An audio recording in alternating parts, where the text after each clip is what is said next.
जय श्री राम, जय बागेश्वर धाम। ये वही मौलाना है जो आए दिन बागेश्वर धाम को किसी न किसी टॉपिक पे छेड़ते रहते हैं और इनको दिवाली का ज्ञान देना भारी पड़ गया। जी हाँ, ये जो दिवाली पे ज्ञान दे रहे थे, इस तरह का ज्ञान ये कभी भी बकरीद में या अपने त्योहार पे नहीं देते हैं। ये मुस्लिम समाज के तो आपको पता ही है ये कौन है। ये हैं सलीम चतुर्वेदी, जो आए दिन बागेश्वर धाम से भिड़ने की कोशिश करते रहते हैं। तो सबसे पहले इनका बयान सुन लीजिए, उसके बाद बागेश्वर धाम ने क्या जवाब दिया वो भी सुनिए। करोड़ों रुपए, 15-15 हज़ार, 10-10 हज़ार रुपए के पटाखे फोड़ देते हैं। अभी हम चले अपने घर से, जो कि हाट से लेकर आपके यहाँ प्रोग्राम में तकरीबन 2-2.5 घंटे का सफ़र है। कई पटाखे, 2-3 पटाखे तो मेरे गाड़ी के नीचे फटे। ख़तरा था, अल्लाह ने हिफाजत की। कभी कभी हम ये सोच रहे थे कि अरे ये भी लोग हैं जो अपने पटाखे फोड़कर पैसे बर्बाद करके अपने ईश्वर को राज़ी करना चाहते हैं, उनकी नज़र में एक मकाम पैदा करना चाहते हैं, हालांकि इसकी कोई रियलिटी नहीं। वहीं से मैं अपनी डिस्ट्रिक्ट एरिया 0 माइल से लेकर आपके जलसागाह तक सारे मकानात सजे हुए हैं, खुमखुमे लाइटें और दिया जलाया गया, पटाखे फोड़े गए। पूरे रास्ता हम यही सोचते हुए हमारे अक़ीदे और नज़रिए के हिसाब से, कुरान और शरीयत के नज़रिए के हिसाब से वो डिसबिलीवर,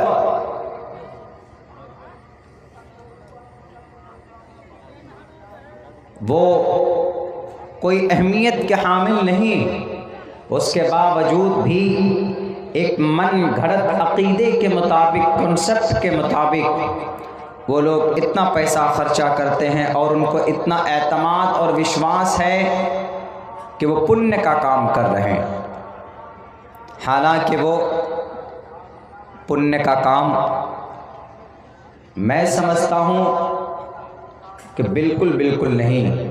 उन्हीं लाखों रुपए को जमा करके समाज सेवा के लिए खर्च किया जाए, गरीबों को कुछ ताउन और मदद की जाए, तो उससे भगवान परमात्मा ज़्यादा खुश होंगे बिलमुकाबिल पटाखे और दीप जलाने के। मगर कर रहे हैं। बहुत सारे ऐसे हमारे भाई हैं, उनसे पूछिए कि वाई डू यू डू, क्यों करते हो? वो कहेगा this is my religious festival, therefore I do on this day is called happy Diwali.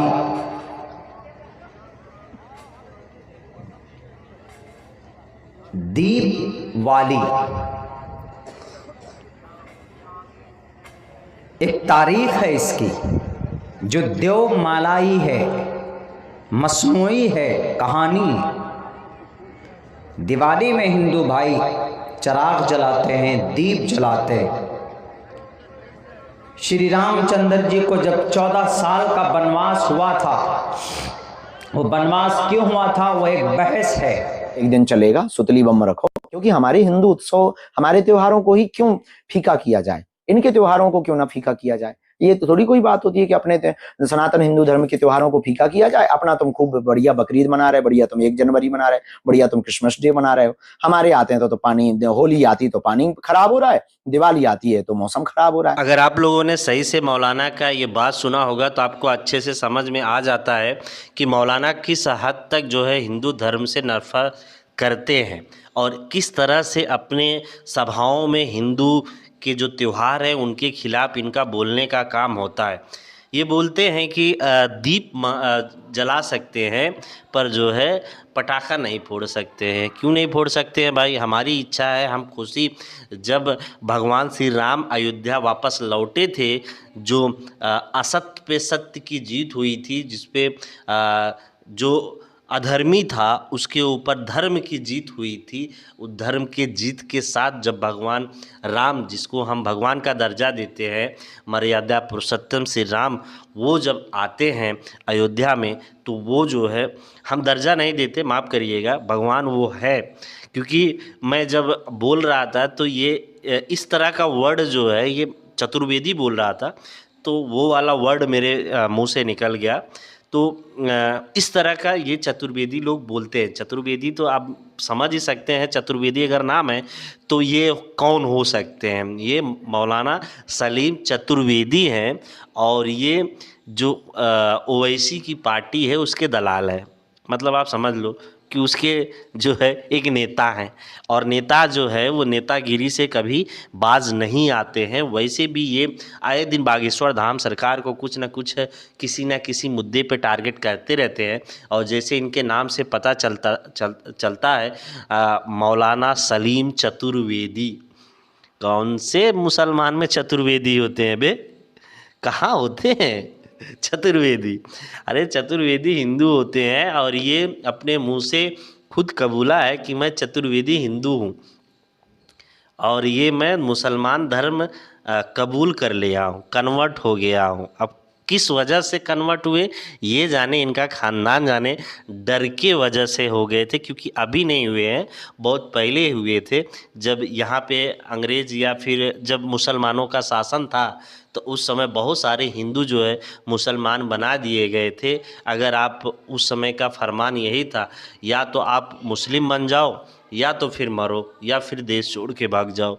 तो ये बहुत सारे उस समय ऑप्शन थे, तो बहुत सारे लोग लड़े, डटे खड़े रहे, और बहुत सारे लोग डर के मारे, कहते हैं ना, वो सलवार पहन लिए, तो वो वाला हालत हो गई। तो चतुर्वेदी भी सलवार पहन लिए डर के मारे। अब जब सलवार पहन लिए थे इनके दादा परदादा, तो अब ये जो है अपने आप को ज्ञान दे रहे हैं, ज्ञान के सौदागर हैं। और इस तरह के लोग को हम दोगले मुसलमान कहते हैं, ओरिजिनल नहीं। ओरिजिनल मुसलमान वही होता है जो मुसलमान कुल में पैदा हो शुरू में।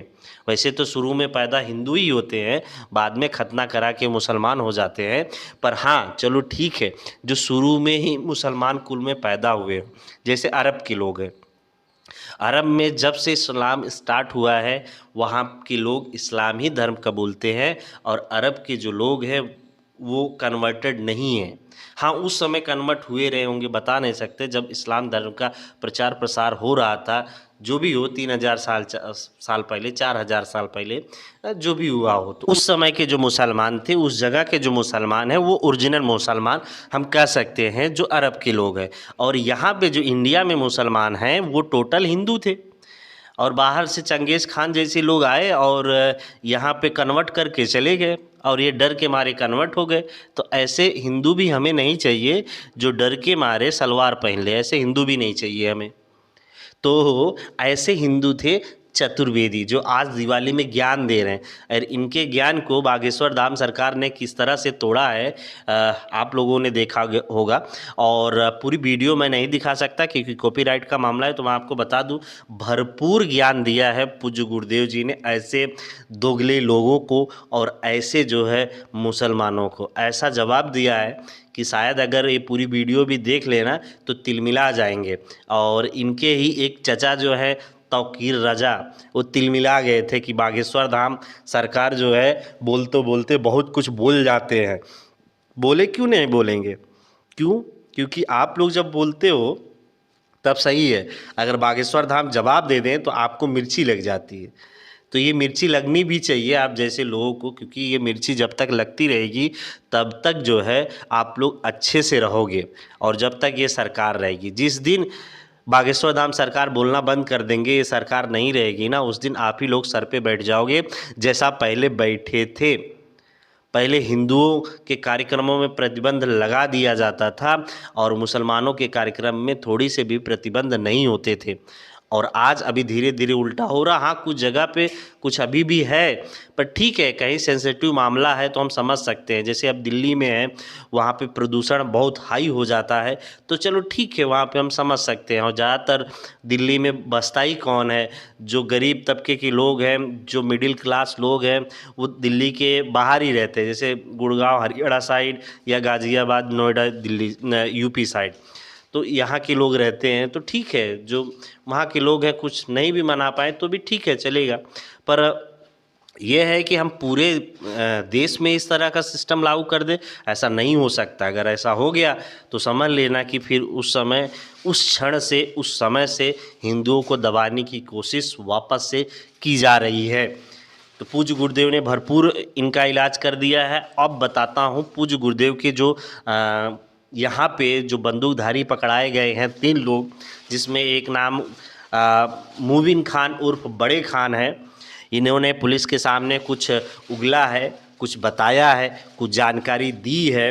और जो मुबिन खान है, उसके बाद जो कुंज बिहारी पटेल हैं, ये दोनों जो लोग हैं ये मोस्ट वांटेड लिस्ट में शामिल थे और इनको पुलिस खोज रही थी। खोज क्या रही थी? इनके प्रति ऑलरेडी एक्ट लगे हुए थे।